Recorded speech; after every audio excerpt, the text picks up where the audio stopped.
और आज फिर प्रभु ने हमें ये अवसर दिया कि हम परमेश्वर के वचन से सुने।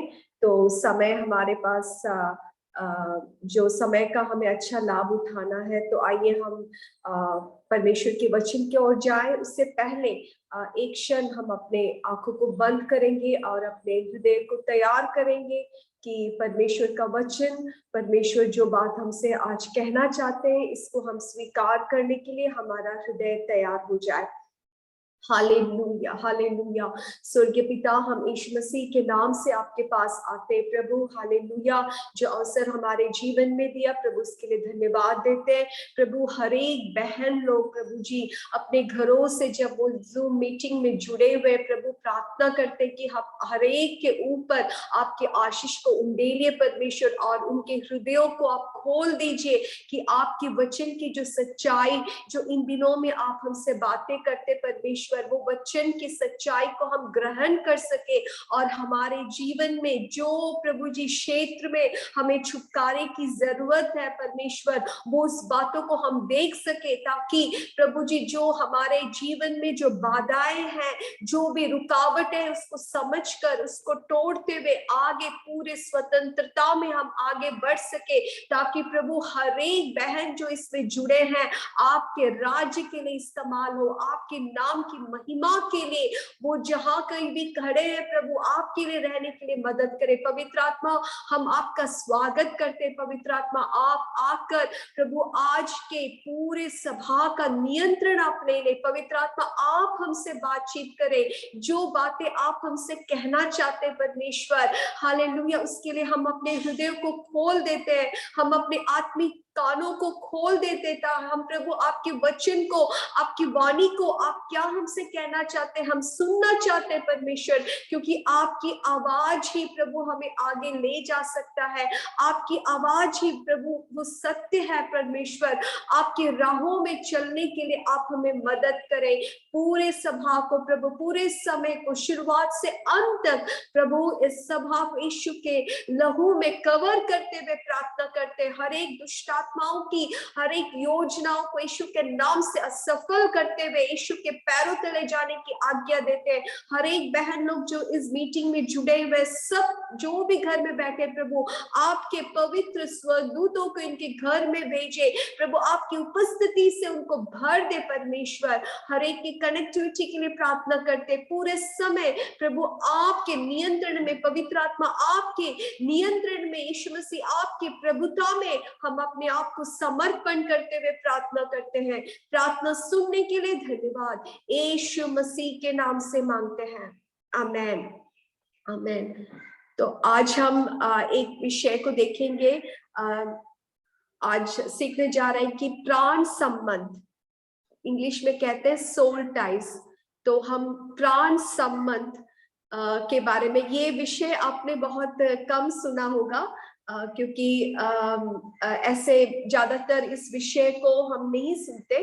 लेकिन जब सिस्टर ब्लेसी ने मुझसे कहा, तो मेरे अंदर, क्योंकि मैं जब काउंसलिंग करती हूँ, एक मेन एरिया मैंने देखा है इस विषय में, क्योंकि ये बहुत ही हिडन रहता है, छुपा रहता है।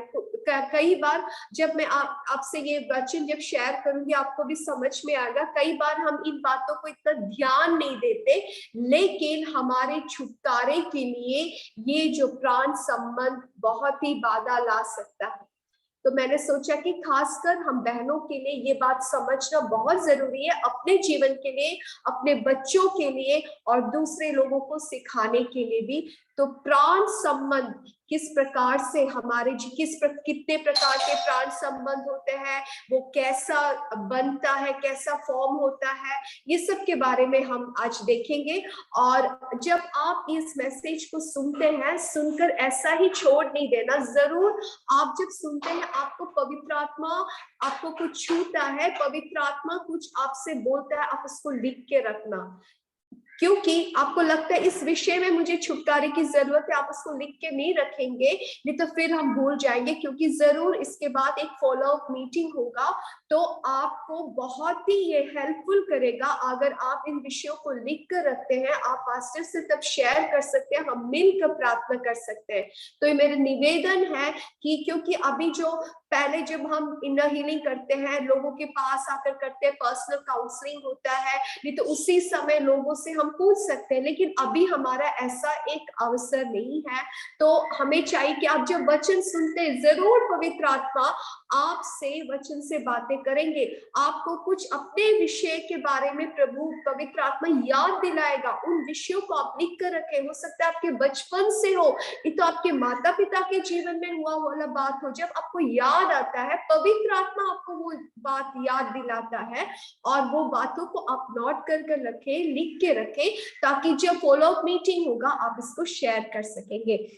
तो ये जो सोल टाई या प्राण संबंध जो विषय हम पढ़ते हैं, नहीं तो वो जो वर्ड भी हम बाइबल में कहीं नहीं देख सकते। आप पूछेंगे कि सिस्टर आप अभी फॉरगिवनेस बाइबल में है, रिपेंटेंस बाइबल में है, तो सोल टाई तो बाइबल में लिखा वर्ड नहीं है, लेकिन जो सोल टाई कर वर्ड नहीं है। तो ऐसे कई वर्ड हम बाइबल में देख सकते हैं जो हम ज्यादा इस्तेमाल करते हैं, जैसे रैप्चर एक वर्ड है, नहीं तो ट्रिनिटी, ये सब वर्ड हम मसीहत में, नहीं तो प्रीचिंग में बहुत सुनते हैं, लेकिन ये वर्ड उसी जैसे ही बाइबल में लिखा नहीं है, लेकिन उसका अर्थ हम समझ सकते हैं। तो ये जो प्राण संबंध या सोल टाई, इसका जो मतलब होता है क्लिंग टुगेदर, जुड़ना, क्लीव, नहीं तो जॉइन टुगेदर, निट टुगेदर, ये सब हम बाइबल में देख सकते हैं। हम नीचे आयतें पढ़ेंगे तब आपको समझ में आ जाएगा।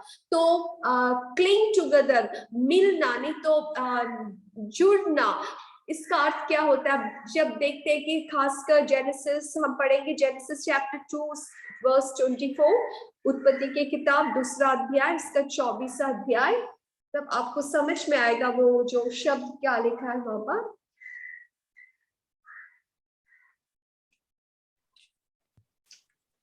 इस कारण पुरुष अपने माता पिता को छोड़कर अपनी पत्नी से मिला रहेगा और वे एक ही तन बने रहेंगे। यहाँ पे लिखा है अपने पति से मिला रहेगा, मिला रहेगा। इंग्लिश में आप देखेंगे तो क्लीव या क्लिंग लिखा है, और वो एक ही तन बनेंगे, एक ही तन, जॉइन टुगेदर, एक ही तन बनेंगे लिखा है। तो यहाँ पे सब क्या देखते हैं हम? प्राण बंधन देखते हैं, उन दोनों का जो प्राण है। जैसे कि हमने पहले देखा था कि जो मनुष्य जो होता है उसमें आत्मा, शरीर और प्राण है, तो हम प्राण के क्षेत्र में इन दिनों में पढ़ रहे हैं। तो ये प्राण बंधन का अर्थ है दो व्यक्तियों का प्राण मिलना, नहीं तो एक होना। जैसे कि यहाँ पे लिखा है कि वो एक तन हो गए, वो मिल गए, पति और पत्नी क्या है? मिल गए, ऐसा लिखा है। तो जब मैं ये वर्ड को बार बार यूज करूंगी तो आप इससे ये समझना कि दो व्यक्तियों के बीच में जो संबंध है, दो व्यक्ति जब जुड़ते हैं तो हमारे बीच में क्या होता है? प्राण संबंध होता है।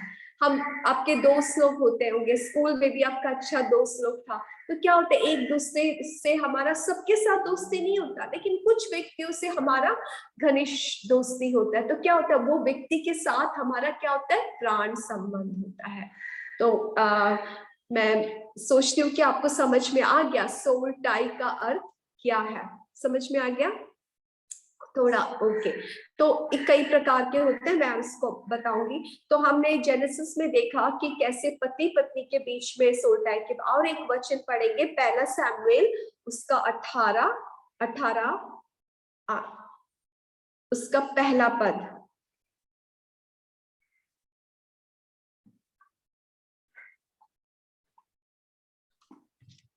जब वो शाऊल से बातें कर चुका तो योनातन का मन दाऊद पर ऐसा लग गया कि योनातन उसे अपने प्राण के समान प्यार करने लगा। या अपने प्राण के समान प्राण करने, ऐसा हमारे जीवन में होता है ना, हम किसी लोगों से क्या करते हैं? अपने प्राण के समान प्यार करते हैं। तो आप ये, आपको समझ में आ गया, ये बाइबल में भी लिखा हुआ बात है। ऐसे हमारे साथ हो सकता है, हम किसी व्यक्तियों से हमारे प्राण के समान उस व्यक्ति को हम प्यार करते हैं। तो जब ये जो प्राण संबंध जब बनता है, प्राण संबंध बनने का टाइम में हमें ध्यान देना है। जैसे कि हमने पहले पढ़ा था कि प्राण या सोल 3 भाग में हम विभाजन कर सकते हैं, माइंड, इमोशन, विल। जो हमारा प्राण होता है, हमारा प्राण में 3 बातें मुख्य 3 बातें होता है। एक होता है मन, और दूसरा होता है भावना, और तीसरा होता है इच्छा, नहीं तो हमारा निर्णय, विल। तो जब एक व्यक्ति के साथ हमारा प्राण बंधन होता है, बस हमारा मन ही नहीं जुड़ता, हमारा मन ही नहीं जुड़ता, हमारा भावना भी उस व्यक्ति के साथ जुड़ता है, हमारा जो निर्णय लेने की जो शेषी है वो भी उस व्यक्ति के साथ जुड़ता है। तो यहाँ पे जब ये गैर ईश्वरीय संबंध होता है, तब ये हमारे जीवन में बाधाओं को डालता है। तो आपको समझना है कि जब प्राण संबंध कहते हैं, ये बस मन ही मन, 2 व्यक्ति में दोस्ती, इसमें नहीं, बस मन ही मन में नहीं होता, आपके मन को ये प्रभावित करता है, आपके भावनाओं को, आपके सोचने के तरीका को ये प्रभावित कर सकता है, आपके निर्णय लेने की जो क्षमता है उसको भी प्रभावित कर सकता है। हालेलुया। इसलिए इस बात को गौर से हमें देखना है। तो अभी आप समझ गए कि जो प्राण बंधन है वो 3 प्रकार से हमें अफेक्ट कर सकता है। और समझना है कि ये जो सोल टाई, क्योंकि मैं यूज्ड हूँ सोल टाई बोलने के लिए, तो मुझे माफ करना अगर मैं सोल टाई बार बार बोलती हूँ। तो इसका अर्थ, जैसे मैंने बोला कि प्राण संबंध, हिंदी में है प्राण संबंध। अगर मैं बीच में सोल टाई बोलती हूँ तो मुझे माफ करना, मैं विश्वास करती हूँ कि आप लोग समझ जाएंगे। तो जो सोल टाई है, ये एक ही दिन में नहीं बनता। लाइक किसी व्यक्ति को हमने देखा, रोड से कोई व्यक्ति गया, हमने देखा, हमने हंसा, तो सोचना नहीं कि वो व्यक्ति के साथ हमारा सोल टाई बन गया। नहीं, ऐसा नहीं होता। एक व्यक्ति के साथ हम जब बार बार बातें करते हैं, जब हम बार बार वो व्यक्ति के साथ कुछ निर्णय लेते हैं, नहीं तो हम उस व्यक्ति जो कहते हैं उससे हम जब जुड़ जाते हैं, है ना। वो व्यक्ति ने कुछ कहा, तो आपके टीचर्स के साथ आपका प्राण बंधन हो सकता है, आपके जो एरिया में जो पंचायत में है, जो पॉलिटिशियंस है, उनके साथ हो सकता है। तो बार बार उनसे मिलना, उनके बातों को सुनना, उसमें हम सहमत होना, वो व्यक्ति के साथ सहमत होना, तो बार बार जब हमारा ये रिश्ता बनता है, ये प्राण संबंध बनता है। लेकिन एक जगह है, एक ऐसा रिश्ता है जहां पे जो प्राण संबंध उसी वक्त होता है, वो होता है लैंगिक रिश्ते में। और खासकर जब वो गैर ईश्वरीय होता है, लैंगिक पाप। कोरिन्थ में हम देख सकते हैं, लिखा है कि जो वेश्या के साथ लैंगिक पाप करता है वो उसके साथ जुड़ गया है। तो जब लैंगिक पाप होता है, तो वहां पे जो प्राण संबंध बनता है, उसको बनने के लिए बहुत साल की जरूरत नहीं है। जिस समय भी वो पाप हुआ, अगर वो गैर ईश्वरी है, तो उसी समय क्या बन गया? गैर ईश्वरीय प्राण संबंध हो गया। इसलिए क्योंकि बहन लोग बस है, तो मैं कहना चाहती हूँ, अगर रेप या अब्यूज, ऐसे बातें आपके साथ हुआ है, आपके मर्जी के बिना जबरदस्ती भी हुआ है, आपको समझना है कि वो व्यक्ति के साथ जो प्राण बंधन आपको तोड़ना है। हो सकता है बचपन में हुआ हो, आपके आप क्या बोलते, छोटे थे आप उसको, क्योंकि ये जो मैं बातें कर रही हूँ ये कॉमन है। जब मैं काउंसलिंग में जाती हूँ, लोगों के जीवन में हुआ हुआ बात है, ये हमें छुपा के रखना नहीं है। तो अगर आपके जीवन में, किसी के जीवन में ऐसे कोई भी बात है, तो आप क्या, या प्रभु से बोल सकते हैं। आपको उस, जैसे कि मैंने पहले जैसा अनफॉरगिवनेस, वो सब टाइम में आपको सिखाया कि ऐसे कोई भी अब्यूज आपके साथ हुआ है, आपको व्यक्ति के साथ क्षमा करना है। उसके साथ इंपॉर्टेंट एक बात है, ये सोल टाई, ये जो प्राण बंधन उस व्यक्ति के साथ में से हुआ है, उसे हमें कट करना है। Hallelujah, hallelujah. अगर आपके साथ कुछ ऐसे गलत लैंगिक घटना हुए हैं, तो वो व्यक्ति के साथ जरूर क्योंकि मैंने कहा ना कि जब भी ऐसा कुछ संभव होता है, तुरंत ही वहां पे गैर ईश्वरीय प्राण बंधन हो जाता है। उसके लिए सालों की जरूरत नहीं है।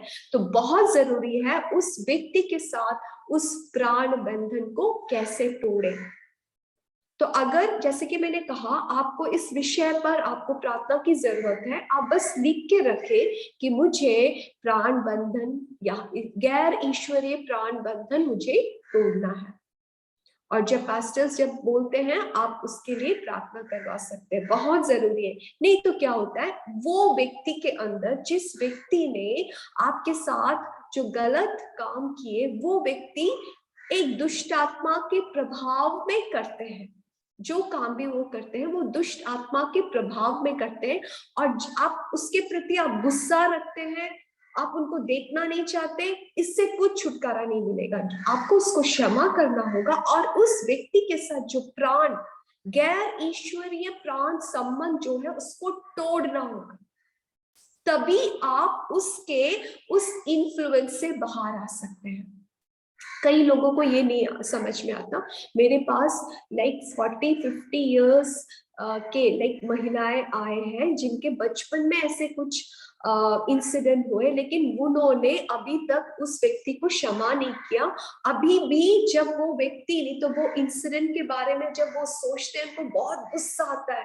मैंने क्यों उनके साथ, मैंने ऐसा क्यों क्या बोलते हैं, मैंने उसको क्यों आवाज नहीं उठाया, मैंने क्यों उनके विरोध में नहीं बोला। अभी वो ऐसे सोचते हैं। तो ऐसा घटना अगर आपके जीवन में है तो आपको क्या करना है, उस विषय पर आपको वैसे ही छोड़ना नहीं है। जरूरत नहीं कि आप खुले खुले सबको बोलो, नहीं, मैं वो उसको नहीं कहती। आप प्रभु से बोल सकते हैं और प्रभु जरूर आपको मदद करेगा। और आप चाहे तो एक स्पिरिचुअल मैच्योर एक परमेश्वर की दासी के साथ आप इस विषय के लिए प्रार्थना करना है जरूर। वो प्राण संबंध को आपको तोड़ना है। वहां पे क्या क्या हुआ सबको डिस्क्राइब करने की जरूरत नहीं है उनको, आप प्रभु से बोले। लेकिन आपको लगता है जरूरी है तो जरूर इस विषय के लिए प्रार्थना करवाना है, वो प्राण संबंध को तोड़ना है। क्योंकि मैंने कहा कि उस व्यक्ति से, दूसरे व्यक्ति से इवल इन्फ्लुएंस, हमारे प्रभाव हमारे ऊपर आता है और उसे ब्रेक करना बहुत जरूरी है।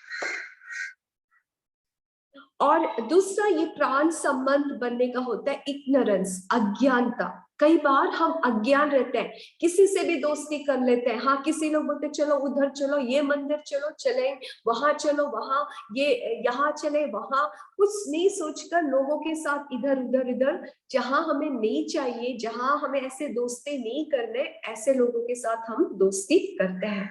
तो प्रभु के जन हमें समझना है। मैं नहीं कहती कि आपको दूसरे लोगों को या जो जो विश्वासी नहीं है उनसे आपको नफरत करना है, या उनसे आपको दुश्मनी रखना है, या उनसे आपको बात नहीं करना, ये नहीं कहता। हमको उनको प्यार करना है, लेकिन हमें बहुत ही सावधान होना है कि हमारा रिश्ता उनके साथ कैसा है।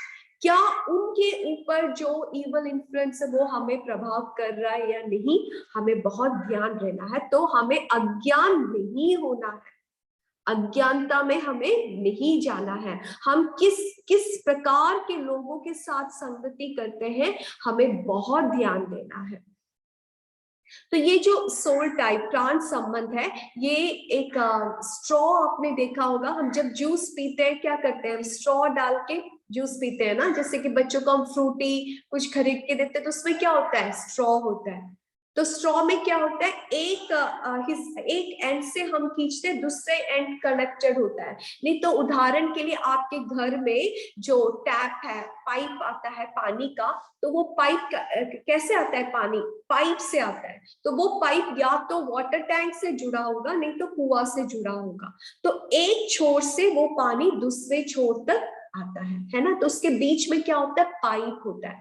तो आपको प्राण संबंध समझने के लिए ये समझ लो, ऐसा संबंध जो एक पाइप के जैसा काम करता है, जो एक व्यक्ति से उसका प्रभाव दूसरे व्यक्ति पर वो क्या कर सकता है। सब हम लोग एक साथ रहने की जरूरत नहीं है, लेकिन एक पाइपलाइन का जैसा होता है।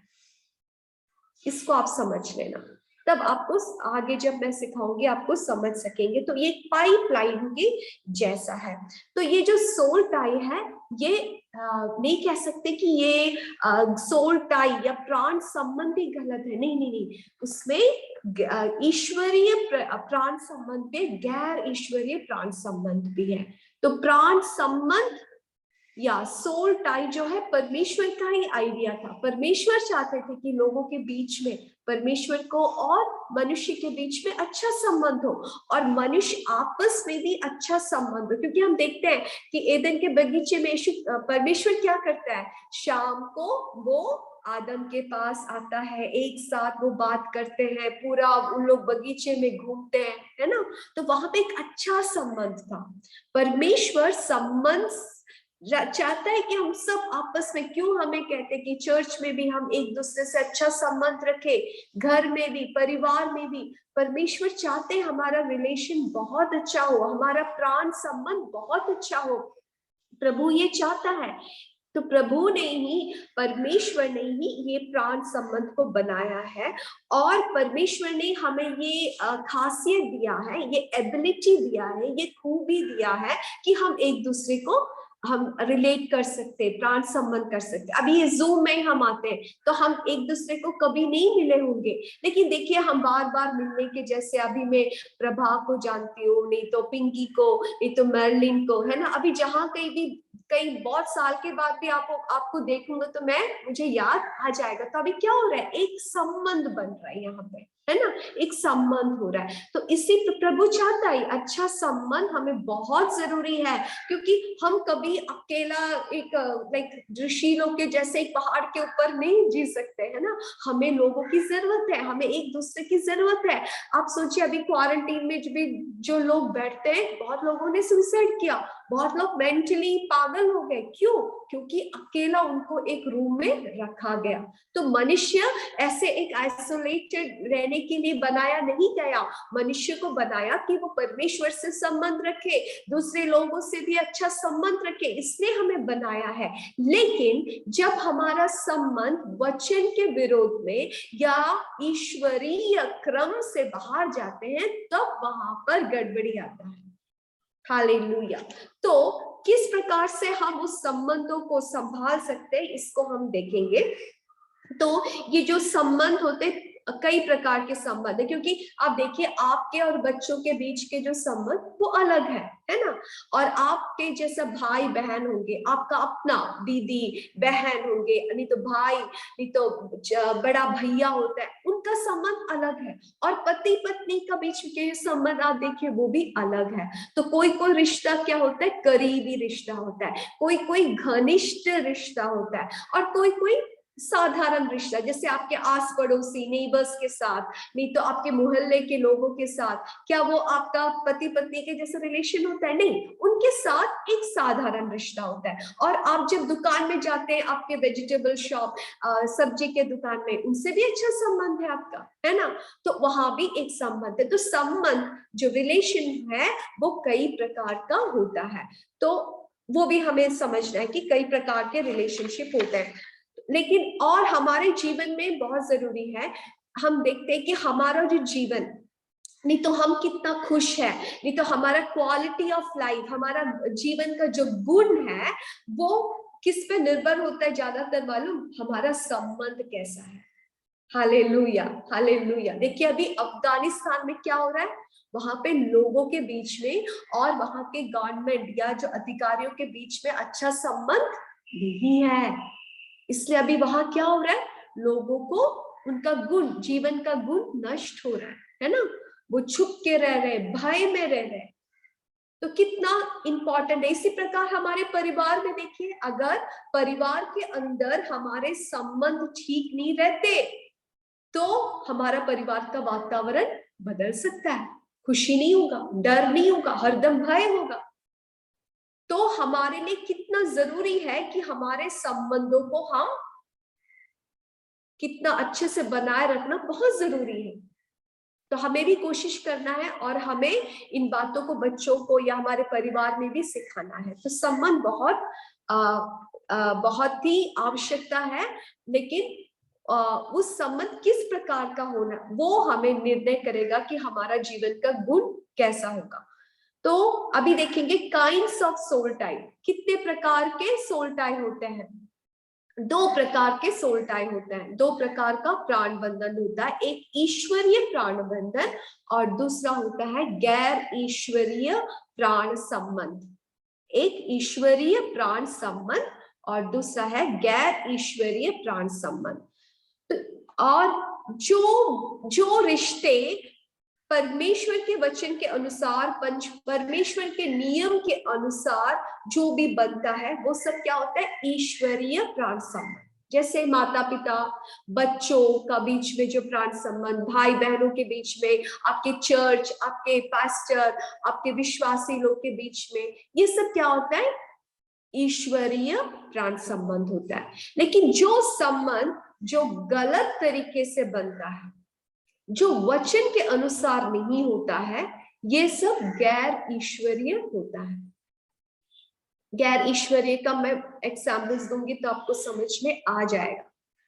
और गैर ईश्वरीय में क्या होता है? हम ज्यादा उस व्यक्ति को परमेश्वर से भी ज्यादा प्यार करते हैं, नहीं तो उस व्यक्ति को ज्यादा हम डिवोशन या हम उसको ज्यादा मानते हैं।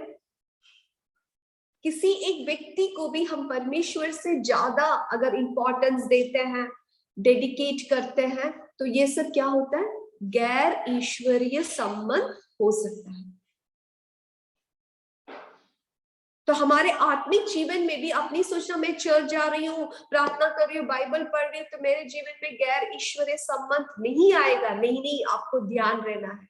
इसके बीच में भी अगर आप किसी को, नहीं तो किसी एक झुंड के व्यक्ति को, नहीं तो इवन पास्टर, किसी पास्टर्स को भी आप ज्यादा परमेश्वर से भी ज्यादा महत्व देते हैं, ज्यादा आदर देते हैं, उनका बस सुनना चाहते हैं, वो ही प्रार्थना करने से आपको छुटकारा मिलेगा, ऐसा सोचते हैं, तो वहां क्या हो जाता है? गैर ईश्वरीय हो जाता है। इवन पेरेंट्स चिल्ड्रन रिलेशनशिप में भी दिखा, आपको बताऊंगी वचन से, वो गैर ईश्वरीय बन सकता है। जब वचन के क्रम के अधीन में नहीं होता, तो वो संबंध भी कहाँ कैसे बदल सकता है? गैर ईश्वरीय बन सकता है। इसलिए हमें बहुत सावधान रहना है। तो हर एक जो ईश्वरीय प्राण संबंध है, ये गैर ईश्वरीय प्राण संबंध होने का संभावना है। बहुत ख्याल रहना है। जब उसका मोटिव्स बदल जाए, आपका जैसे कि पति पत्नी का रिलेशनशिप, लेकिन वहां पर जो रिलेशनशिप वो ईश्वरीय प्राण संबंध है, लेकिन वहां पर पति या पत्नी अपने अधिकार से अधिक दूसरे के ऊपर जब कंट्रोल लाता है, अब्यूज लाता है, कंट्रोल ज्यादातर, तो वो क्या होता है? गैर ईश्वरीय हो जाता है।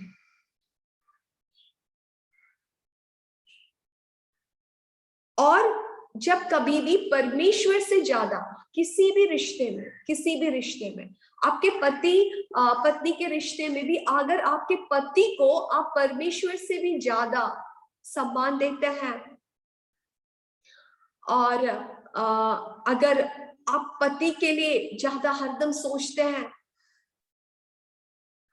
हरदम पति मेरा साथ रहना है, आज पति मुझसे बात करना है, तो इसमें गलती नहीं है, मैं नहीं कह रही कि आपको ऐसा नहीं सोचना, लेकिन ओवर हो जाने से क्या होता है? वो गैर ईश्वरीय हो सकता है, गैर ईश्वरीय हो सकता है।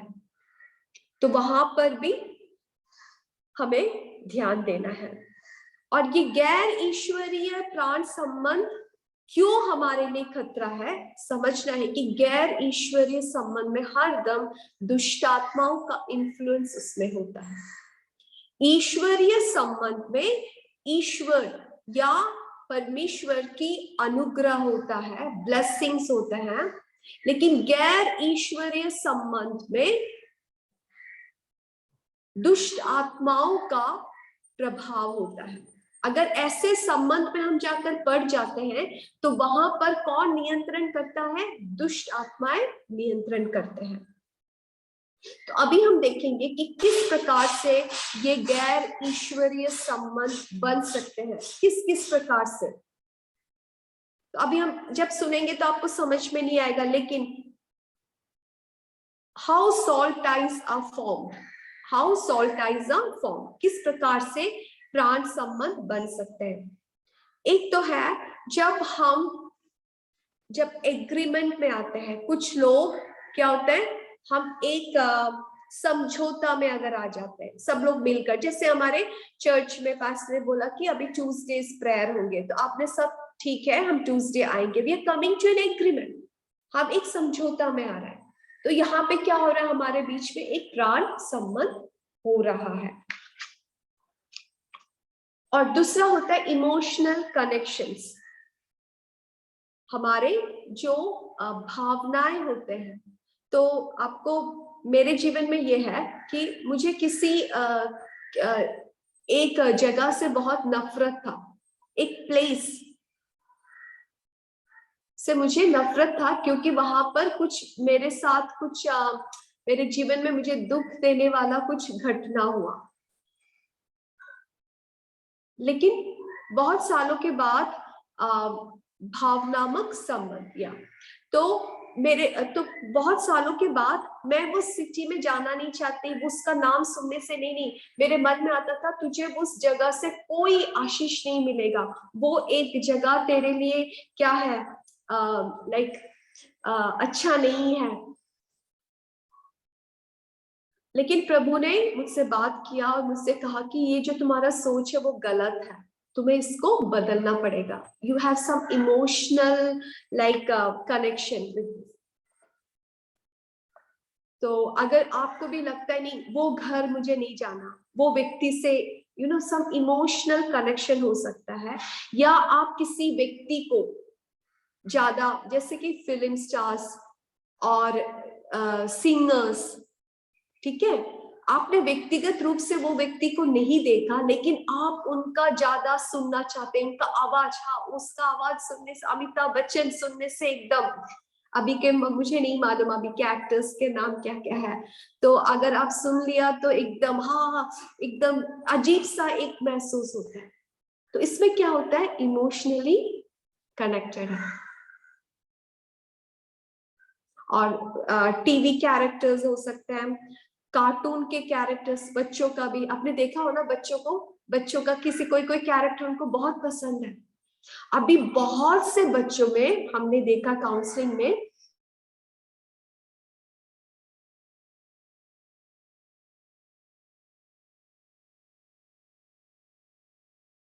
तो जब हम इसके बैक में गया मालूम हुआ ये जो कार्टून का जो इन्फ्लुएंस है, जो कार्टून में वो देखते हैं उनका जो कैरेक्टर जो है वो सबको तोड़ता है, मारता है, एकदम हीरो बनता है।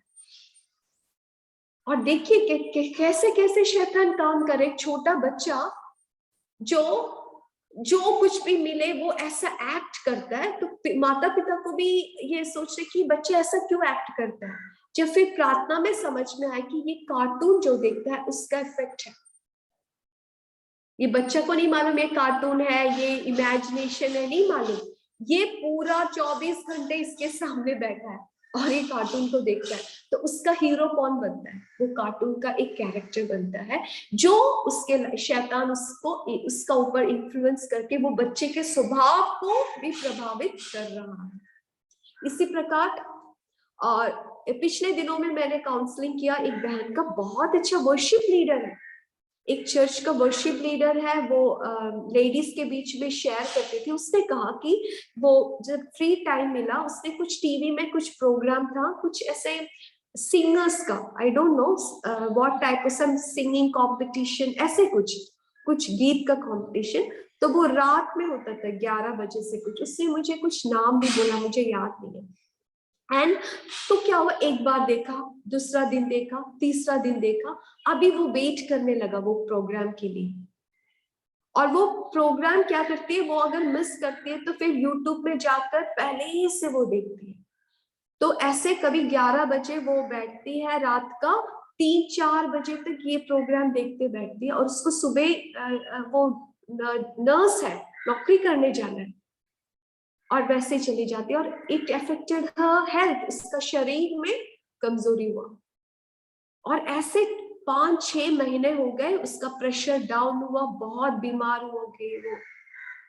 जब वो हॉस्पिटल में एडमिट थी तब उसको समझ में आया कि ये जो प्रोग्राम है, ये देखो कुछ गलत नहीं है, कुछ सिनेमा या बुरा पिक्चर कुछ नहीं देखा उसने, एक कुछ सिंगिंग कंपटीशन कुछ था, लेकिन वो जो व्यक्तियों से उसका क्या हो गया, सोल टच हो गया, वो हरदम उनके आवाज को सुनना। वो उसने कहा कि जब कभी भी वह जहां भी जाते वो गाना, वो गीतों को याद कान में घूम सुनती है, वो उसको अभी प्रेयर करने को मन नहीं लगता, जल्दी जल्दी बाइबल पढ़ती है, जल्दी जल्दी सब कुछ करते, क्यों? क्योंकि उसको वो प्रोग्राम देखना है।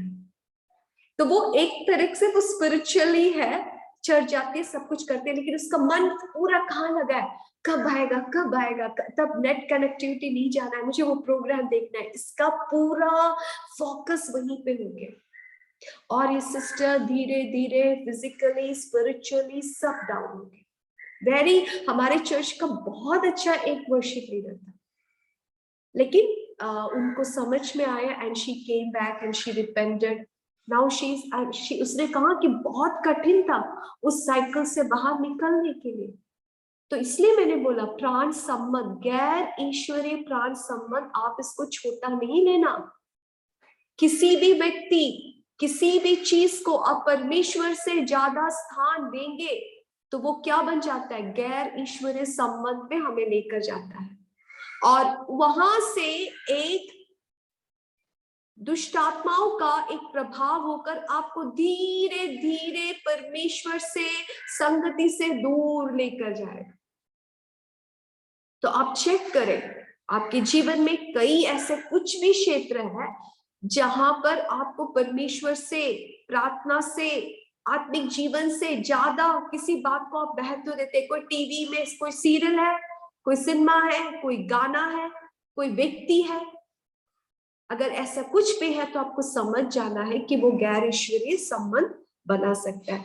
और तीसरा है physical connection, how soul ties a form. इसमें मैंने 3 बातों को कहा। पहला है एक तो एग्रीमेंट, समझौता के द्वारा हो सकता है। दूसरा है इमोशनल कनेक्शंस, भावनात्मक जो कनेक्शंस के द्वारा। और तीसरा है शारीरिक कनेक्शंस या शारीरिक संबंध से, जैसे परिवार के बीच में, परिवार के जो सदस्य के बीच में प्राण बंधन हो सकता है, और लैंगिक संबंध से भी प्राण बंधन हो सकता है। तो अभी हम देखेंगे कि ये जो ईश्वरीय संबंध कौन कौन से प्रकार होते हैं और गैर ईश्वरीय संबंध कैसे बनता है। तो ईश्वरीय संबंध के लिए जैसे हमने पहला सैमुएल उसका 18 उसका 1 में पढ़ा, बाइबल में बहुत अच्छा एक उदाहरण है दाऊद और जोनाथन का। बहुत अच्छे दोस्त थे, और वो देखिए उन्होंने एक वाचा को बनाया, और जब योनाथन को समझ में आया कि दाऊद खतरे में है, योनाथन दाऊद को बचाता है। और दाऊद का जब समय आया कि वो योनाथन के छोटे बेटे को मदद करे, वो मदद करता है। तो वहां पे हम एक ईश्वरीय प्राण संबंध को देख सकते हैं। उसी प्रकार हम रूथ के किताब, Ruth chapter 1 verse 14 to 17, Ruth के किताब उसका पहला अध्याय उसका 14 से लेके 17 पद तक पढ़ेंगे। तब वे फिर से उठी और ओर्पी ने तो अपनी सास को चूमा, परंतु रूथ उससे अलग ना हुई। तब उसने कहा, देख तेरी जेठानी तो अपने लोगों और अपने देवता के पास लौट गई है, इसलिए तू अपनी जेठानी के पीछे लौट जा। रूथ बोली, तू मुझसे यह विनती न कर कि मुझे त्याग या छोड़ कर लौट जा, क्योंकि जिधर तू जाए उधर मैं भी जाऊंगी, जहां तू टिके वहां मैं भी टिकूंगी। तेरे लोग मेरे लोग होंगे और तेरा परमेश्वर मेरा परमेश्वर होगा। जहां तू मरेगी वहां मैं भी मरूंगी, और वही मुझे भी मिट्टी दी जाएगी। यदि मृत्यु छोड़ और किसी कारण मैं तुझसे अलग होऊं, तो यहोवा मुझसे वैसा ही वरन उससे भी अधिक करे। तो यहाँ पे हम देख सकते हैं रूथ और नवोमी के बीच में भी बहुत अच्छा एक संबंध था। वो भी एक ईश्वरीय संबंध था, जिससे बाद में हम देखते हैं कि ईश्वरीय आशीष उस परिवार में कैसे आया। तो हम अभी देखेंगे गैर ईश्वरीय संबंध ये किस किस प्रकार से बन सकते हैं। तो गैर ईश्वरीय संबंध पहला होता है हमारे दोस्ती से, फ्रेंडशिप के द्वारा गैर ईश्वरीय संबंध हमारे जीवन में आ सकता है। बाइबल साफ तरीके से कहता है कि हम किस प्रकार के लोगों से दोस्ती करना है, किस प्रकार के लोगों के साथ संगति करना है। बाइबल साफ तरीके से हमें कहता है। हम कुछ वचनों को पढ़ेंगे। नीति वचन उसका 22वां अध्याय, उसका 24 और 25। Proverbs chapter 22 verse 24 and 25। क्रोध मनुष्य का मित्र ना होना और झट क्रोध करने वाले के संग न चलना, कहीं ऐसा ना हो कि तू उसकी चाल सीखे और तेरा प्राण फंदे में फंस जाए। यस, तो इसमें क्या लिखा है? क्रोधी व्यक्ति, क्रोध करना। तो हम बोलेंगे कि हम सबके अंदर क्रोध है ना, हम सब क्रोध करते हैं, लेकिन यहाँ पे वो विशेषण नहीं। आप देखिए होंगे कोई कोई लोग होता है उनका यहाँ पे नाक के मलयालम में हम कहते हैं कि उनका क्रोध कहाँ पे एकदम नाक के इस पॉइंट में रहता है। पहला उनका क्रोध होता है, उसके बाद ही उनके मुंह को हम छू सकते हैं। अगर उनको छूना है तो पहला उनको नाक को छूना पड़ेगा। तो ऐसे लोग होते हैं जो बहुत गुस्सा करते हैं, हर बात में गुस्सा करते हैं, हर बात में गलती ढूंढ निकालते हैं, हर बात में दूसरों की गलती बोलते हैं। आपने किसी ऐसे को देखा है? कैसे ऐसे व्यक्ति लोग को देखा है जो कुछ अच्छा बात बोल ही नहीं सकता? तो हमें चाहिए कि ऐसे लोगों के साथ, मैंने वचन नहीं कहता कि ऐसे लोगों के साथ तुम्हें दुश्मनी करना है, नहीं, आप जब दोस्ती करते हैं आपको सावधान रहना है। दूसरा हम देखेंगे 1 कोरिंथियंस चैप्टर 15 वर्स 30। पहला कुरिन्थियों 15 उसका 33। सॉरी, धोखा न खाना, बुरी संगति अच्छे चरित्र को बिगाड़ देती है। या तो और दूसरा देखते हैं, फ्रेंडशिप जब करते हैं तो क्या होता है, हमें बुरी संगति में नहीं पड़ना है। जो लोग बुरे काम करते हैं, जो बुरा बोलते हैं, गंदा गंदा बात बोलते हैं, इससे क्या होता है हमारा चरित्र को भी। तो आप सोचेंगे कि ये सब कलीसिया में क्यों बोल रहे हैं, मैं अभी बात में बताऊंगा, क्योंकि कलीसिया में भी ऐसे बातें चलते हैं। और एक पढ़ेंगे 2 कोरिन्थियंस चैप्टर 6 वर्स 14 to 18। दूसरा कोरिन्थियों 6 का 14 से लेके 18 तक। अविश्वासियों के साथ असमान जुए में न जूतो, क्योंकि धार्मिकता और अधर्म का क्या मेल जोल, या ज्योति और अंधकार की क्या संगति, और मसीह का बलियाल के साथ क्या लगाव, या विश्वासी के साथ अविश्वासी का क्या नाता, और मूर्तियों के साथ परमेश्वर के मंदिर का क्या संबंध। क्योंकि हम तो जीवित परमेश्वर के मंदिर है, जैसा परमेश्वर ने कहा, मैं उनमें बसूंगा और उनमें चला फिरा करूंगा, और उनमें उनका परमेश्वर होगा और मैं उनका परमेश्वर होऊंगा, और वे मेरे लोग होंगे। इसलिए प्रभु कहता है, उनके बीच में से निकलो और अलग रहो और अशुद्ध वस्तुओं को मत छुओ, तो मैं तुम्हें ग्रहण करूंगा और मैं तुम्हारा पिता होऊंगा और तुम मेरे बेटे और बेटियां होंगे। यह सर्वशक्तिमान प्रभु परमेश्वर का वचन है। या तो यहाँ पे लिखा है कि हमें असमान जो योग में नहीं आना है ना। और ऐसे उसका पहला पद को पढ़िए, जुए में, या जुए में नहीं आना है। तो वहां पे साफ तरीके से वचन में लिखा है। तो और एक बात मैं आपको ध्यान दिलाना चाहती हूँ कि यहाँ पे नहीं लिखा है कि हमें ऐसे लोगों से एकदम संबंध बनाना ही नहीं है, नहीं, इसका अर्थ ये नहीं है। हमें ये समझाता है कि जब हम ऐसे व्यक्तियों से जब संबंध करते हैं, हमें बहुत सावधान रहना है कि उनके साथ हमारे गैर ईश्वरीय प्राण बंधन नहीं होना है, जो हमारे ईश्वरीय चाल चलन में बाधाओं को डाल सके। यहाँ पे हमें ध्यान देना है। जैसे कि जब मैंने आपको पिछली बार जब जनरेशनल के बारे में बताया था, तो मैंने कहा कि एक सिस्टर था जो अपने बेटे को कुछ पूजा में, सरस्वती पूजा में लेकर गई। क्यों? क्योंकि उनके जो फ्रेंड्स थे वो सब अपने बच्चों को लेकर जा रहे थे, तो ये सिस्टर जो एक अच्छा विश्वासी है, तो अपने दोस्तों ने बुलाया बोलकर अपने बेटे को भी लेकर जा रहे हैं। तो आप देखिए, वो उनके कंट्रोल में, उनके दोस्त से नहीं बोल सक रहे कि नहीं मैं आ नहीं सकती, क्योंकि हम ऐसा विश्वास नहीं करते। हमारा यीशु मसीह काफी है मेरे बच्चे को आशीष देने के लिए। वो उस सच्चाई को बोल नहीं सक रही। वो अपने दोस्त लोग जब उसको फोर्स किया किसी बात के लिए, तो उसके लिए जा रहा है, तो उनके जीवन में वो समस्याओं के लेकर आया। तो इसमें क्या डेंजर होता है, जब हम ऐसे लोगों से जब कनेक्ट होते हैं, तो क्या होता है, जो उनके ऊपर जो दुष्ट आत्माएं जो कार्य करते हैं, वो आपको प्रभावित कर सकता है। उदाहरण के लिए मेरे जीवन में एक घटना हुआ, मैं कहना चाहती हूँ। तो हमारे घर में उन दिनों में जब हम पूरे हमारे हम फैमिली हाउस था, तो बहुत लोग थे। मेरे ससुर मेरी मम्मी, बहुत वहां पे बहुत संख्या, तो हमें हेल्प की जरूरत थी, तो हमने एक हाउस मेड को रखा।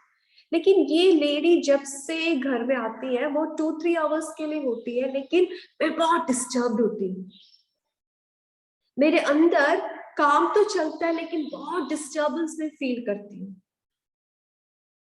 तो मैं सोचती हूँ यहाँ पे तो बहुत लोग ऐसे आते हैं, लेकिन मैंने कभी ऐसा फील नहीं किया। लेकिन ये लेडी आते ही मेरा जो किचन का वातावरण है एकदम, ये बहुत फास्टली काम करती है, जो भी काम देते हैं बहुत फास्ट करती है, लेकिन मैं आत्मा में सेंस कर पाती हूँ कि कुछ गलत है, कुछ गलत है।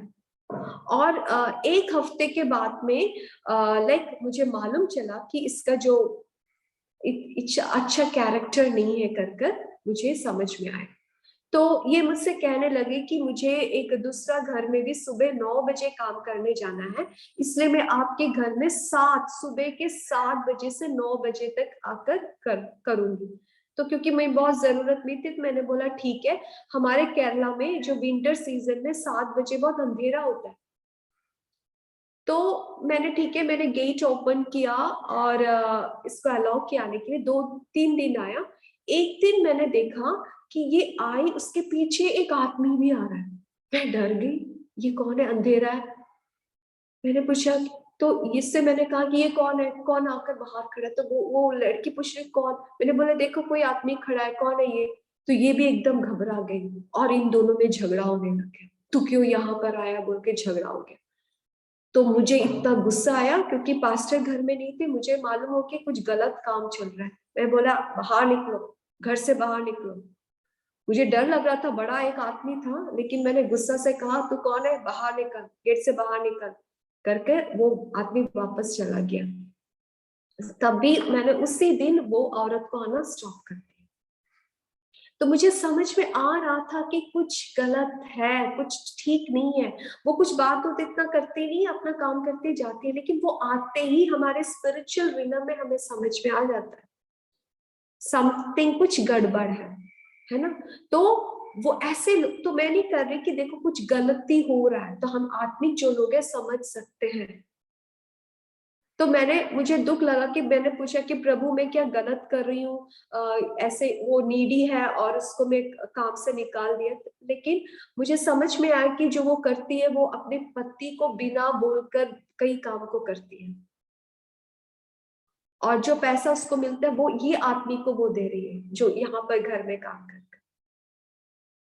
तो मैंने सोचा कि ये ठीक नहीं है, मुझे उसका साथ नहीं देना है, वो गलत काम है। तो उसी में मैंने स्टॉप कर दिया। तो आपको जब मालूम चलता है कोई रिश्ते, देखो मैं वहां पे नीडी थी, उसके बाद मुझे कोई हेल्पमेट नहीं मिला। मैं चाहे तो इसको वापस बुला सकती थी। ये बहुत लोगों से बोल रहे आंटी मुझसे माफ करो, मैं मुझसे गलती हो गई, लेकिन मैंने समझा कि उसका स्पिरिट ठीक नहीं है, उसका काम ठीक नहीं है। मेरे फायदे के लिए उसको मैं घर में आने, नहीं तो उसका रिपेंडेंस होना है। फिर मैंने उसको बुलाकर उससे बात किया। मैंने कहा कि तू जो कर रही है गलत है, तुम्हारा 2 बच्चे हैं, तू जो कर रही है गलत है, लेकिन वो रिपेंट होने के लिए तैयार नहीं है। फिर मैं उसको कैसे रख सकूं? यही मैंने कहा कि हमें ये सब पे अनज्ञान नहीं रहना है, सावधान रहना है। उस व्यक्ति को मेरे घर में रखते हुए मेरे घर के अंतरिक्ष में भी लाइक इट कैन इन्फ्लुएंस। मैंने देखा इन्फ्लुएंस हो रहा था मेरे घर में। ये जब भी आकर जाते घर में कुछ हलचल मच जाता है। तो मैंने सोचा कहाँ से स्टार्ट हो, इसलिए मैंने बोला कि आपको बहुत सतर्क रहना है। आप जिस भी व्यक्ति के साथ रिलेट करते हैं आपको समझ में आता है कि कुछ गड़बड़ी है, कट द सोल टाइप। मैं नहीं करके वो व्यक्ति से नफरत करे, नहीं, मैं अभी भी उसको जब रास्ते में देखती हूँ मैं पूछती हूँ आप कैसे हैं, बात करती हूँ, लेकिन उसका जो पाप कर रही उसका साथ में नहीं थे। तो बच्चे लोग भी समझना है, आपके दोस्त लोग भी होंगे जो गलत जा रहे है ना, तो बच्चों को भी हम माँ लोग सिखाना है।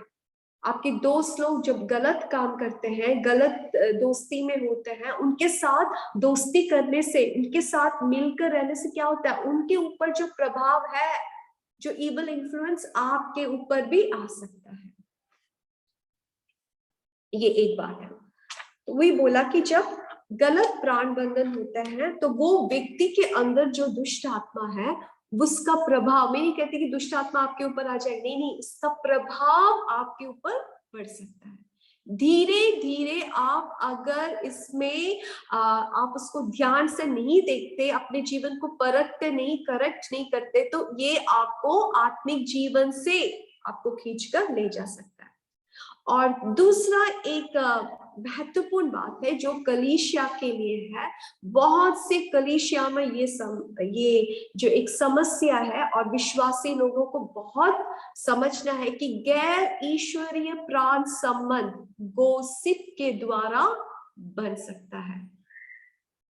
गोसिप क्या बोलते हैं, गपशप। गोसिप को हिंदी में क्या बोलते हैं? Blessy, can you unmute and see? कानाफूसी। कानाफूसी, ठीक है, समझ के है ना, कानाफूसी। तो कानाफूसी में क्या होता है? हम बोलते कि हम विश्वासी लोग हैं, हम दूसरे का कानाफूसी नहीं करते, लेकिन कानाफूसी क्या है? अगर एक व्यक्ति आपके झुंड में नहीं है और वो व्यक्ति के विरोध में आप जो बातें करते हैं वो क्या होता है? कानाफूसी होता है, गोसिप होता है। बहुत ध्यान रखें, कई परमेश्वर की दासियों के जीवन में उनके आत्मिक जीवन का एक बाधा है, आत्मिक जीवन में रुकावट डालने वाली एक बात है। हम बहनों का एक आदत होता है ना, जब भी मिले तो किसी का कुछ गलती बोले, हाँ वो ठीक नहीं है, वो ज्यादा आजकल ऐसी है, वैसी है, ठीक है, ऐसी है। लेकिन ये आदत को सुधारना है।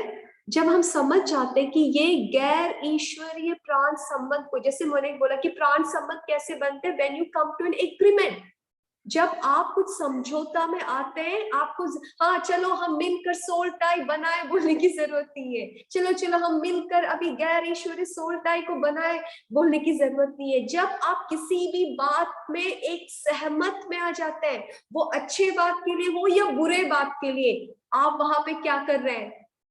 या तो ईश्वरीय प्राण संबंध बना रहे हैं या तो गैर ईश्वरीय प्राण संबंध बन रहा है।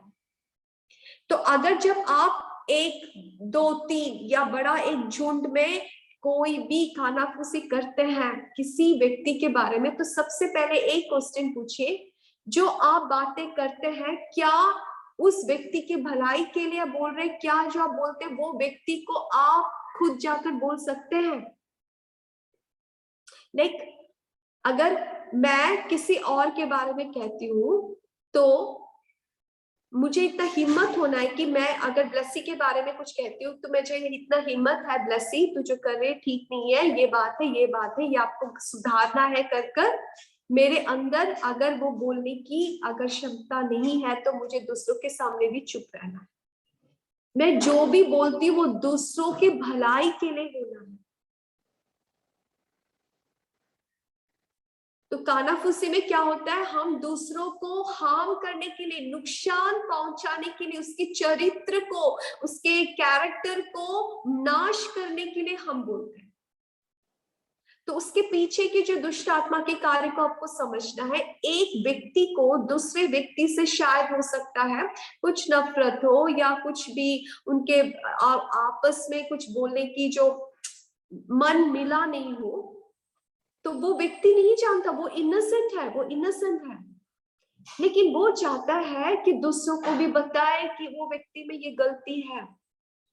तो आप जब भी ऐसा कोई भी लोग दूसरे के विरोध में कहते हैं, आप बोल सकते हैं कि वो व्यक्ति यहाँ नहीं है, इसलिए हमें उस व्यक्ति के बारे में नहीं बोलना है, नहीं तो ये क्या होगा, कानाफूसी हो जाएगा। आप किसी व्यक्ति के बारे में आपस में जब बोलते हैं तो वो व्यक्ति आपके बीच में नहीं है, तो वो उस व्यक्ति के विरोध में जो बोलते हैं आपको नहीं सुनना है, आपको वहां से दूर चला जाना है। और जब ऐसे गॉसिप में आप बैठते हैं तो आप समझिए कि अनजाने में वो व्यक्ति के अंदर, नहीं तो कुछ व्यक्तियों के अंदर दूसरों को नाश पहुंचाने की एक इवल इन्फ्लुएंस है। वो इवल इन्फ्लुएंस के प्रभाव में आप भी पड़ जाओगे। तो अभी आप बोलेंगे अगर कोई गलती कर रहे हैं तो हमें क्या करना है। कोई गलती कर रहा है, आपको सीधा जाकर उस व्यक्ति को बोलना है, बहन, दीदी, बेटा, बेटी, ये तुम्हारा जीवन में जो हो रहा है ना, ये ठीक नहीं है, ये वचन के अनुसार नहीं। आप उनसे कहे, अगर वो सुनते नहीं तो आपको क्या करना है, या तो आपको पास्टर से बोल सकते हैं क्योंकि वो आत्मिक अधिकारी है, वो भी उनके लिए प्रार्थना करेंगे। लेकिन आपका सबसे बड़ा कर्तव्य बनता है कि वो व्यक्ति के लिए आप प्रार्थना करें, वो व्यक्ति के बदलाव के लिए आप प्रार्थना करें। बोलते हाँ किसी से नहीं बोलना, हाँ मुझे ऐसा मालूम हुआ, मैंने ऐसा सुना, उसने ऐसा किया, वो वहां गई, किसी से नहीं बोलना। और ये बातें एकदम फैल कर वो व्यक्ति को नाश करते हैं। हम पढ़ेंगे लेवियों की किताब, उसका 19वां अध्याय, उसका 16 पद। लेविटिकल्स चैप्टर 19 वर्स 16।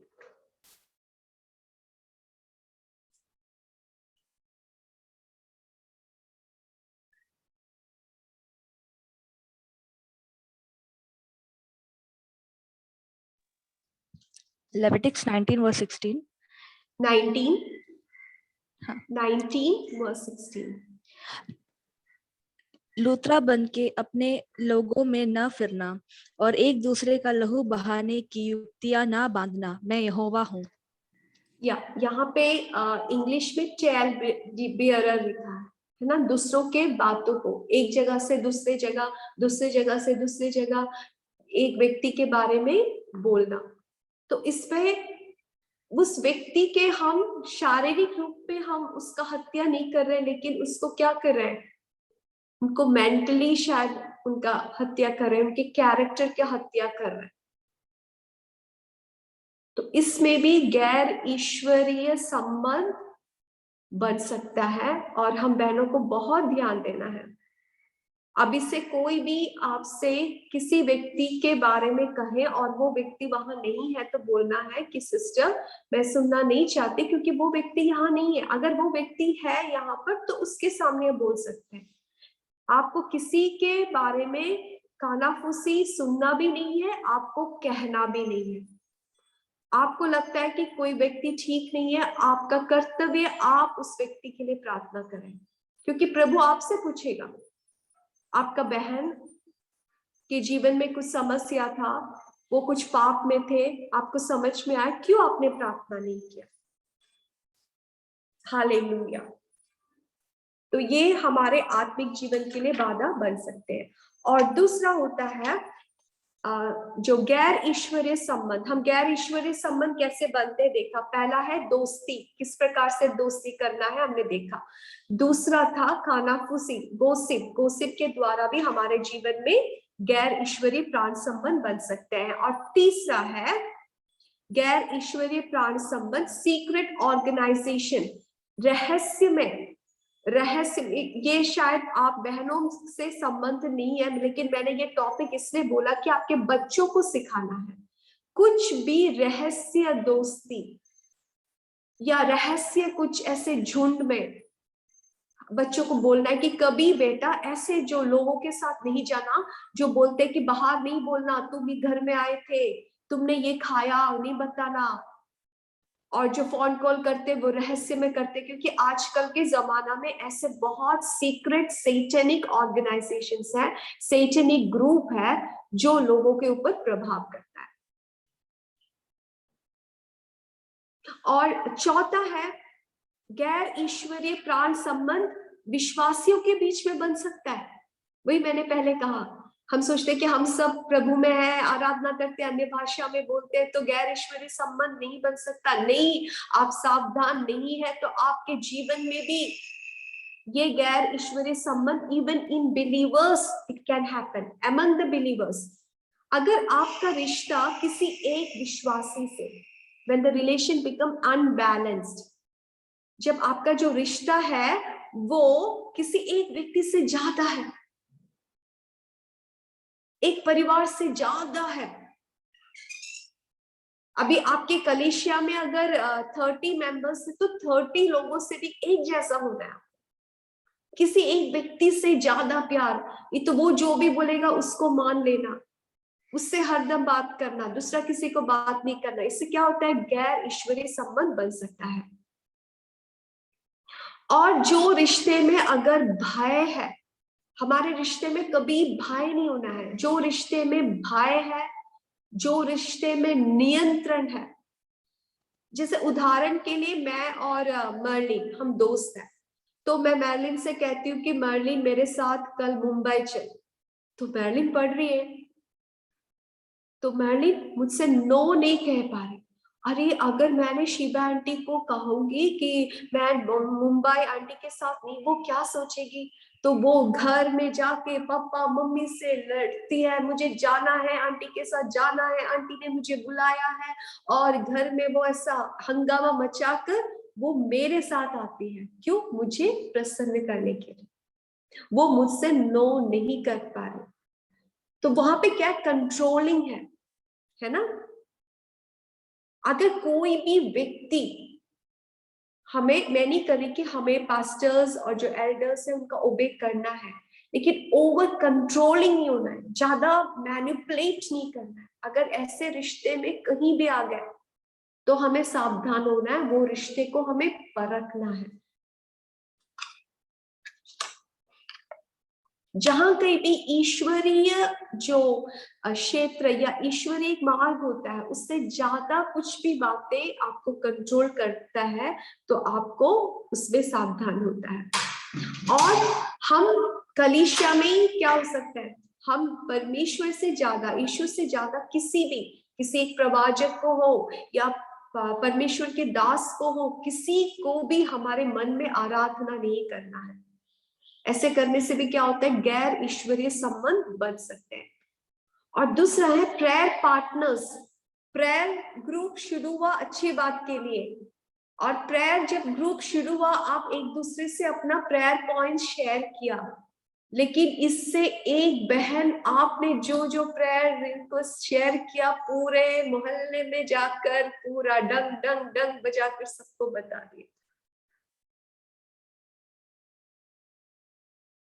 तो जो प्रेयर हमारे बिलीवर्स के बीच में भी गैर ईश्वरीय प्राण संबंध बन सकते हैं, जब आप किसी जो पर्सनल मैटर्स होते हैं, अपना व्यक्तिगत बारे में वो जब अपना समस्या को बोलते हैं, लेकिन आप वो दूसरों को बोलकर उस व्यक्ति को हानि पहुंचाते, दुख पहुंचाते हैं, वो ईश्वरीय नहीं है। हालेलुया। जो प्रार्थना में आते हैं, आप जो भी प्रार्थना में विषय बोला जाता है उसको अपने मन में रखना है। दूसरों से बोलने के लिए जो पर्सनल मैटर्स है आपको मन में रखना, तभी आप परमेश्वर के सामने भी फेथफुल होंगे। मैंने सुना है एक आंटी, मेरे एक दोस्त ने मुझसे कहा कि कुछ लोग हैं, शिवा मुझे बहुत अजीब लगता है, वहां पर एक आंटी का एक्सीडेंट हुआ था, लाइक उनका पूरा जो रीढ़ का हड्डी में बहुत फ्रैक्चर्स हुआ और डॉक्टर्स ने कहा कि वो कभी उठ नहीं पाएगी। तो वहां पूरे सिस्टर्स जाके एकदम प्रार्थना करे, प्रभु अब चंगाई दो, हील दो, आंटी को बिस्तर से उठाओ, वो प्रभु चलने दो, दौड़ने दो, सब प्रार्थना कर रहे हैं। और वही सिस्टर 2 दिन के बाद दूसरे और किसी से बोलते हैं, मैं कभी नहीं सोचती वो उठेगी, वो जीवन भर वही बिस्तरे में पड़े रहेगी। जस्ट इमेजिन, जस्ट इमेजिन, कभी ऐसा नहीं होगा। तो इस सब में हमें परखना है, हम क्या प्रार्थना कर रहे हैं, लेकिन हम क्या विश्वास कर रहे हैं। जो आप प्रार्थना करते, क्या आप लोगों को सुनाने के लिए, लोगों को खुश करने के लिए आप प्रार्थना कर रहे हैं? जो ऐसी प्रार्थना कौन सुनता है? कौन सुन रहा है ऐसी प्रार्थना को? तो इसलिए मैंने कहा कि कलीसिया में भी गैर ईश्वरीय प्राण संबंध बन सकता है। इसलिए हमें बहुत सावधान रहना है, हमारे रिश्तों में, हमारे बातचीत में, हम किस प्रकार से दूसरों के साथ रिलेशन में हैं, हमें बहुत सावधान रहना है।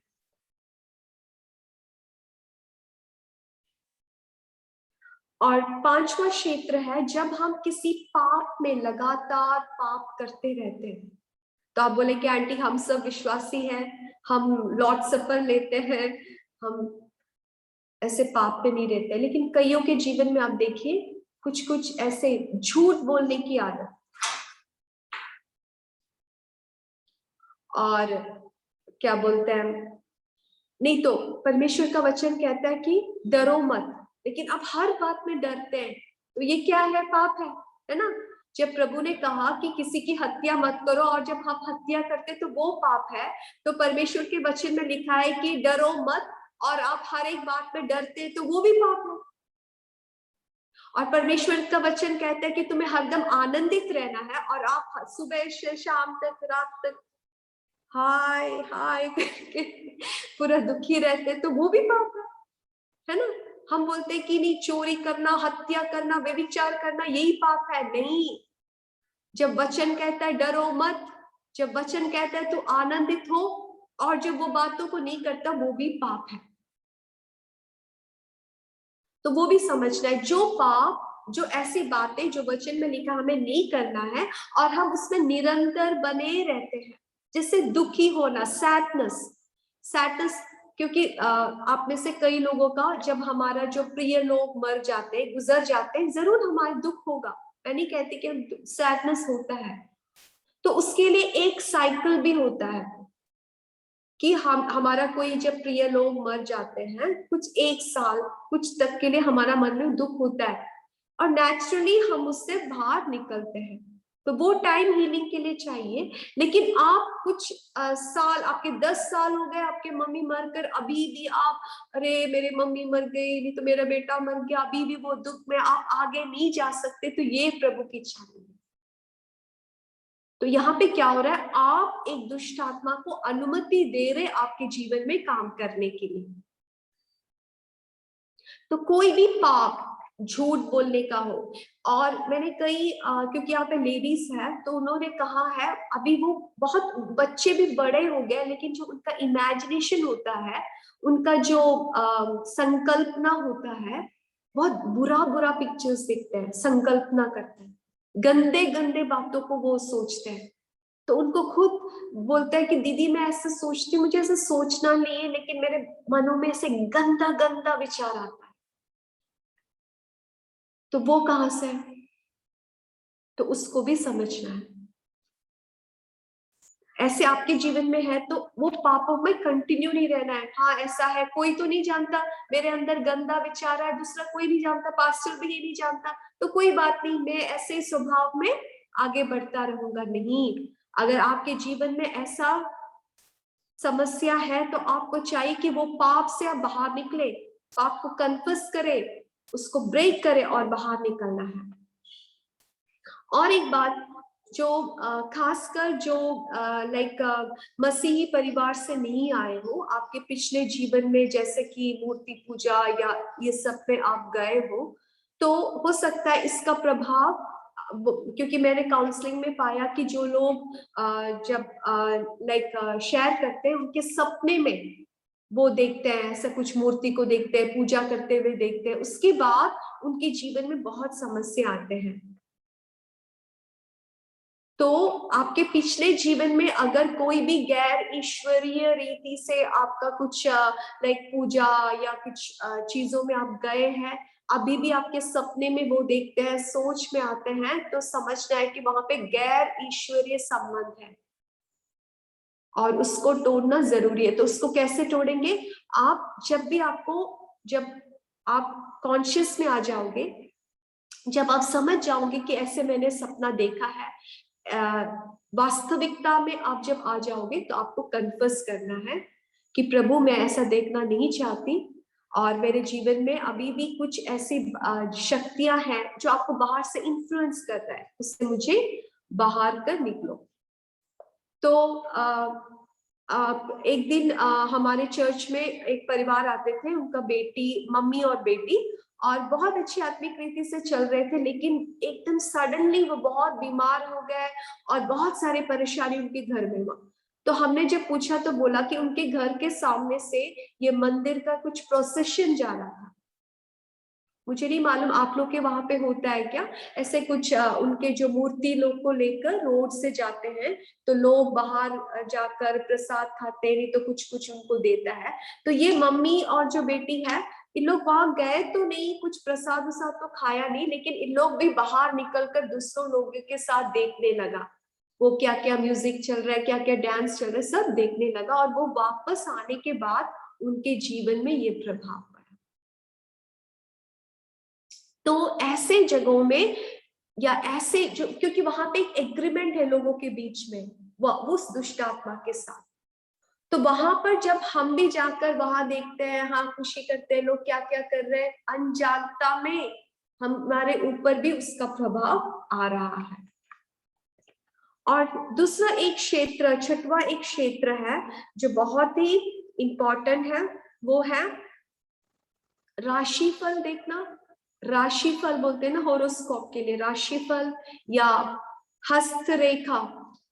अभी का बात नहीं, आपने पहले अगर देखा है, हाँ, राशिफल देखा है, हस्तरेखा को देखा है, तो इसको भी हमें ये गैर ईश्वरीय प्राण संबंध में समझना बहुत जरूरी है। तो जब एक व्यक्ति अपना भविष्य में क्या होगा जानने के लिए वो क्या करता है, एक हस्तरेखा, पैम रीडिंग जो करता है, हस्तरेखा देखने वाला व्यक्ति के पास जाता है। क्यों जाता है? उसका एक इच्छा है कि मेरे भविष्य में क्या होगा जानने के लिए वो जा रहा है। तो यहाँ पे जो अनसीन रिलम है, आत्मिक जो तल है, हम देख नहीं सकते। आत्मिक तल में आपको हरदम समझना है, जैसे स्वर्गीय तल है, आत्मिक तल है, ऐसे ही दुष्ट आत्माएं भी काम कर रहे हैं।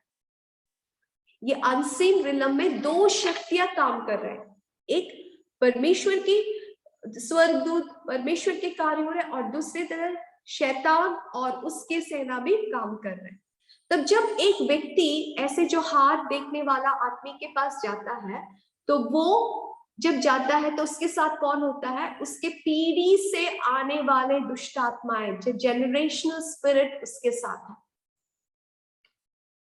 पीढ़ी से उसको पीछे करने वाला एक जनरेशनल स्पिरिट है, उसके परिवार में निरंतर जो काम करता है, वो एक जनरेशनल स्पिरिट है। वो ये हाथ देखने वाला आदमी के पास आता है, और ये हाथ देखने वाला आदमी ही is under the influence of another evil spirit, एक दूसरे एक दुष्ट आत्मा के इन्फ्लुएंस में, प्रभाव में है।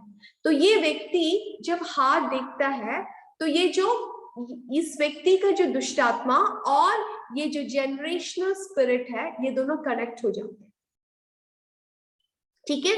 और ये व्यक्ति पूरा इसका हिस्ट्री बोलता है, तेरा नाम ऐसा है, तेरा नाना का नाम ऐसा था, तेरा दादा का नाम ऐसा है, तेरा इतना साल में तुझे ये हुआ। तो हम एकदम लोग चकित हो जाते हैं, अरे सब ठीक है, ये सब ठीक ही बोल रहा है। सब मान लेते हैं, हाँ अब जो कह रहे हैं ना सब ठीक है, सब ठीक है। लेकिन क्या हो रहा है, इसके जो जनरेशनल स्पिरिट्स आए हैं और ये व्यक्ति के दुष्ट आत्मा के बीच में कनेक्ट होकर ये कह रहे हैं। अभी जब ये जो हाथ देखने वाला आदमी को समझ में आ जाता है, जब उसके पास जो गया व्यक्ति को समझ में आता है कि ये सब ठीक बोला है, तब ये अभी इससे क्या नबूवत करता है, नहीं तो क्या बोलता है, तुम्हारे भविष्य में शैतान की जो योजना है उसको बोलता है, कभी परमेश्वर की योजना नहीं बोलता। शैतान का क्या क्या योजना है, हाँ तो उधर नहीं जाना, वो नौकरी नहीं करना, इस शहर में नहीं जाना, तेरा इतना साल में एक्सीडेंट होगा, सब कुछ बोलता है। क्यों बोलता है, कैसे बोलता है, वो सब शैतान की योजना है। तो हमें परमेश्वर के जन को ये समझना है, कईयों के अंदर आपके बचपन में या आपके जवानी में आपने ऐसा कुछ बातों को सुना है, अभी भी आपके दिमाग में है। वो हस्तरेखा देखने वाला व्यक्ति ने मुझसे ऐसा कहा था, मेरे जीवन में ऐसा होगा, अभी भी वो आपको प्रभाव कर रहा है। तो इससे क्या समझ में आता है कि वो एक गैर ईश्वरीय संबंध है। अगर आपके किसी के अंदर भी अभी भी जो ऐसे लोगों ने जो राशि फल देखकर कुछ बोला हो या हस्तरेखा को देखकर आपके विरोध में कुछ, आपके बारे में कुछ बोला हो, आपके मन में अभी भी वो विश्वास करते हैं, तो आपको समझना है कि वो गैर ईश्वरीय प्राण संबंध, उसको तोड़ना है, क्योंकि वो परमेश्वर की योजना नहीं है। अगर किसी भी बात में आपको उसके लिए डर है तो आपको उससे बाहर निकलना है। अभी देखेंगे जो ungodly soul ties with children, हमारे बच्चों के साथ भी गैर ईश्वरीय प्राण संबंध हो सकता है। जब माता पिता बच्चों को करेक्ट नहीं करते, जहां पर उनको हमें सुधारना है, उनको समझाना है, उनको गलती बता के देना है और नहीं बताते, वहां पे क्या आता है, गैर ईश्वरीय संबंध आता है।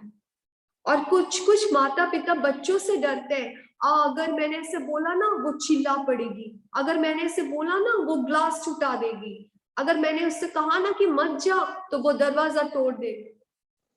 कोई कोई माता पिता बच्चों से डरते हैं। ये क्या दिखाता है, गैर ईश्वरीय संबंध को दिखाता है। इसमें भी क्या होता है, एक शैतान का इन्फ्लुएंस होता है।